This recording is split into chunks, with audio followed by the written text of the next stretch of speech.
राम राम सबको। कैसे हो आप लोग? आशा करती हूँ आप सब ठीक होगे। निधि चैनल में आपका स्वागत है। और आज हम कार्तिक महात्म के 34वें अध्याय का पाठ करेंगे।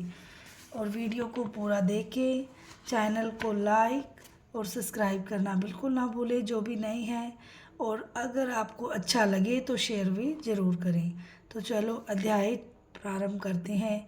हे सूत जी, पीपल का पेड़ शनिवार को छोड़कर सप्ताह के बाकी दिनों में क्यों नहीं पूजा जाता?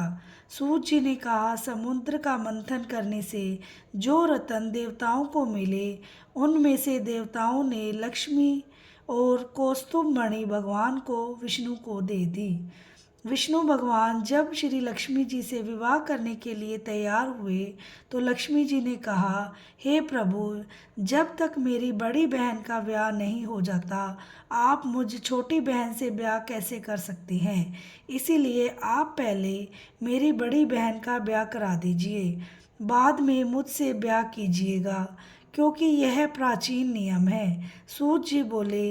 लक्ष्मी जी के ऐसे वचन सुनकर भगवान विष्णु ने लक्ष्मी जी की बड़ी बहन का ब्याह उद्दालक ऋषि के साथ करवा दिया। वह अलक्ष्मी बड़ी कुरूप थी, बड़ा मुख, चमकते हुए दांत, वृद्धा के समान शरीर, बड़े बड़े नेत्र और रूखे बाल। महर्षि उद्दालक भगवान विष्णु के अनुग्रह पर उससे विवाह कर उसे वेद मंत्रों की ध्वनि से गूंजाते हुए अपने आश्रम में ले गए। वेद ध्वनि से गूंजित हवन के पवित्र धुएं से सुगंधित उस मनोहर ऋषि आश्रम को देखकर वह बहुत दुखी हुई। उसने महर्षि उद्दालक से कहा, इस आश्रम में वेद ध्वनि हो रही है, अतः यह स्थान मेरे रहने के योग्य नहीं है, इसीलिए तुम मुझे किसी दूसरी जगह ले चलो। उसकी बात सुनकर महर्षि उद्दालक ने, तुम यहाँ पर क्यों नहीं रह सकती और तुम्हारे रहने योग्य दूसरी जगह कौन सी है, यह मुझको बताओ।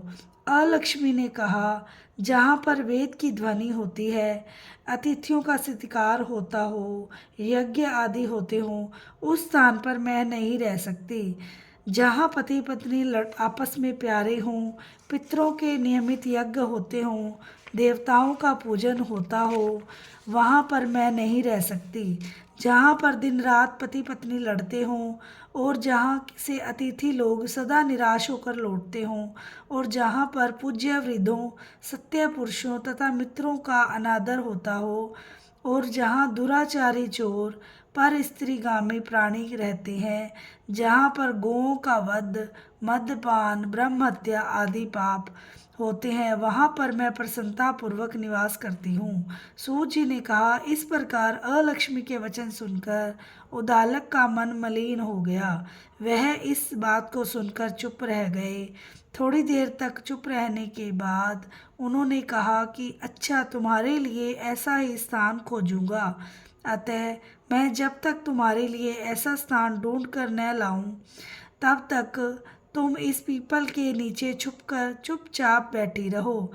सूत जी ने कहा। महर्षि उद्दालक उसे पीपल के नीचे बिठाकर उसके रहने योग्य जगह ढूंढने के लिए चले, लेकिन जब वह बहुत समय तक प्रतीक्षा करने पर भी वापस नहीं लौटे तो अलक्ष्मी रोने लगी। उसका बुरी तरह रोना लक्ष्मी जी को बैकुंठ में भी सुना तो वह व्याकुल हो गई।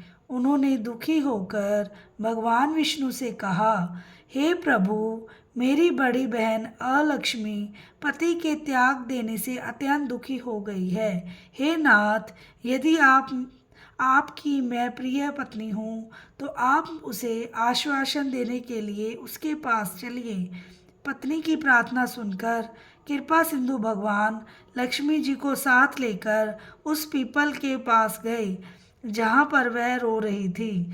उसको आश्वासन देते हुए भगवान विष्णु ने कहा, हे लक्ष्मी, इस पीपल की जड़ से तुम सदा के लिए निवास करो, क्योंकि मेरे ही अंश से इसकी उत्पत्ति हुई है और इसमें मेरा निवास रहता है। प्रतिवर्ष गृहस्थ लोग तुम्हारा पूजन करेंगे और उन्हीं के घर में तुम्हारी छोटी बहन निवास करेगी। स्त्रियों को विविध प्रकार के उपहारों से तुम्हारी पूजा करनी चाहिए। मनुष्यों को चाहिए कि वह पुष्प, धूप, दीप, गंध आदि से तुम्हारी पूजा करे, तभी लक्ष्मी जी उन पर प्रसन्न होंगी। सूत जी ने कहा, भगवान श्री कृष्ण सत्यभामा तथा पृथु और नारद का संवाद तुमको सुना दिया है, जिसके सुनने से ही मनुष्य के सब पाप नष्ट हो जाते हैं और उसे वैकुंठ की प्राप्ति होती है। तुमको जो पूछना हो पूछ सकते हो, उसे मैं विस्तार से कहूँगा। सूत जी की बात सुनकर शौनकादिक ऋषि महर्षि थोड़ी देर तक प्रसन्न चित्त में बैठे रहे। बाद में वह श्री बद्री नारायण जी के दर्शन को चल दिए। जो प्राणी इस कथा को सुनता है और दूसरों को सुनाता है, वह इस संसार का संपूर्ण सुखों को प्राप्त करता है। बोलो श्री विष्णु भगवान की जय हो, लक्ष्मी माता की जय हो। आशा करती हूँ आपको मेरा अध्याय पसंद आया होगा और मुझसे कोई गलती हो तो मुझे क्षमा करना। तो कीर्तन करते हैं, श्रीमन नारायण नारायण नारायण, भजमन नारायण नारायण नारायण, जपमन नारायण नारायण नारायण, लक्ष्मी नारायण नारायण नारायण, श्रीमन नारायण नारायण नारायण। बोलो श्री विष्णु भगवान की जय हो। और मिलते हैं एक नेक्स्ट वीडियो में, तब तक के लिए राधे राधे। और कमेंट बॉक्स में श्रीमन नारायण नारायण लिखना ना भूलें।